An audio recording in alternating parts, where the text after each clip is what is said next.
ترى مرة ترى بقطة ما جت ركو كابدا كنا بيجي سرا فتامو في جولة رابع كتة فارتا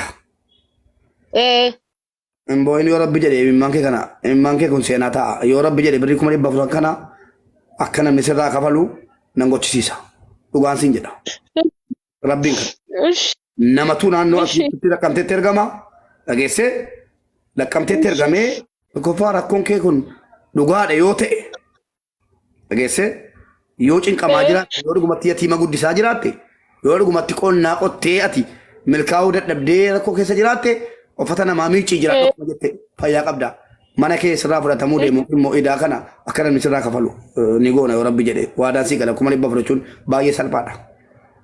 Rakkoon ijoollee laqqamtee jiru okay ijoollee laqqamtee jiru bilbila kee amma keessaan naa kaayi namoo isii bilbila dhufee ilaala dhageesse hin boo'in guyyaa lamman sadan kana keessa dhufee ilaala sombi keessa amma ni sobdeettu wallaahi irraa kafalchiisa nama tokko irraa kafalchiisa nama lamaa miti wushaa ajala danda'ee afaan manuu barbaaddaa seexanni kee dhageessaa seexanni kee xalaanni kee of ajjeesu seexanni of ajjeesu maallaqa sana nama tokko yookaan nama lamatu sirraa kafalee si gammachiisa na amani. Ishi naaf jiraadhu mube. Qabaan nama rabbii gaditti nama ittiin kadhu hedduun qabaan nama kana naa godhaa jennaan naa godhan hin boo'in.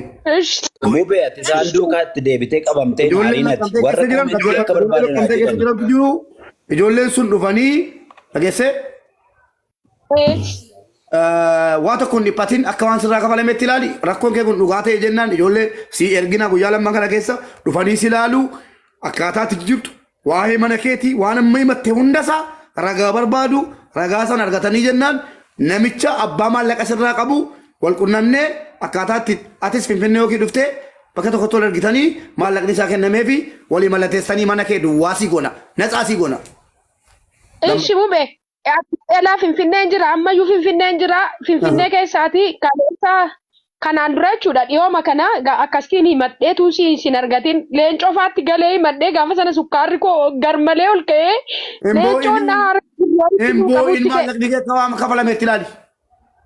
Ishi qoy sitti hima waan narra ga'e sitti hima leencoon ijoolleen afur naa erganii turani birrii 5,000 naa erganii 20,000 ishee qabadheetanii tiraanispoortii ijoollee warra qaaxiraanaa akkasittiin mana as keessaati mana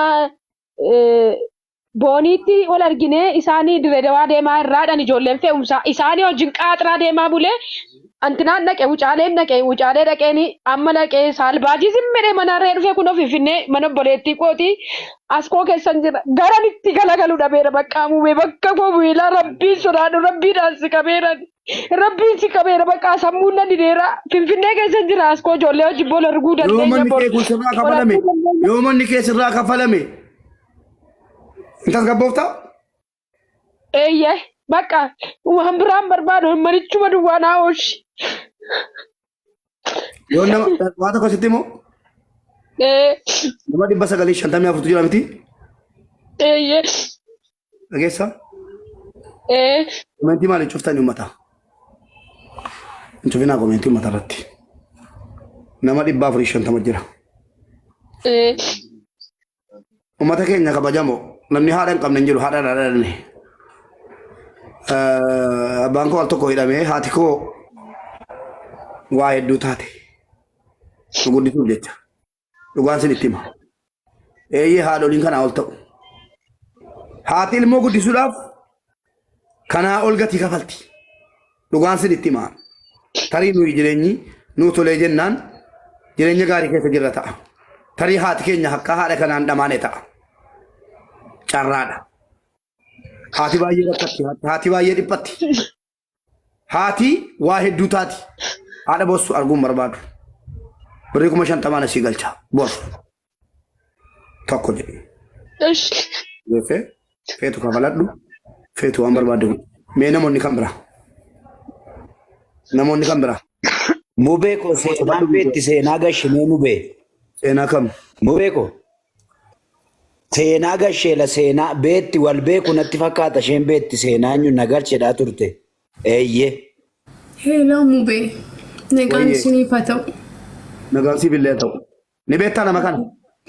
Obboleettii dinqaayyoo namni ati mucaa safara murte zarii. Eeyyee. Daaloo bukkee. Beekaani Mube. Nama akkamiiti namni kun? Ani dhugaa dubbachuuf ani tureera eeggan biyyaa bee garuu mucitti beekaanii obboleettii ishees walii wajjin barannee daalootti. Na beekaanii faamiliin kun amma safara isaaniitti galanii jiru waan jiru hundumaa qorachiisuun hin danda'an.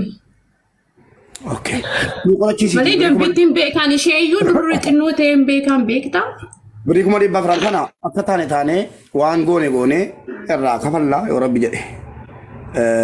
Yaadanna kuttu nagalcheedha yaadannoon tokkos.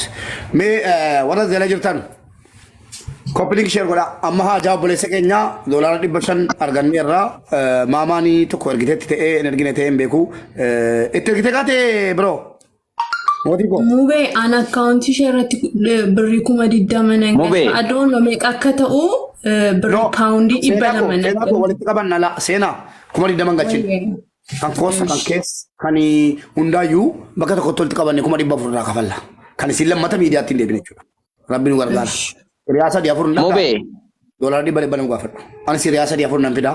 Doolaara 100 walitti qabne 400 jechuun doolaara 1000 waa tokko simple danuu miti. Waan dandeenye gargaara. Mube. Wayyee. Ani nan beeka, anillee nan beeka sirriitti waliin haasa'aa turre.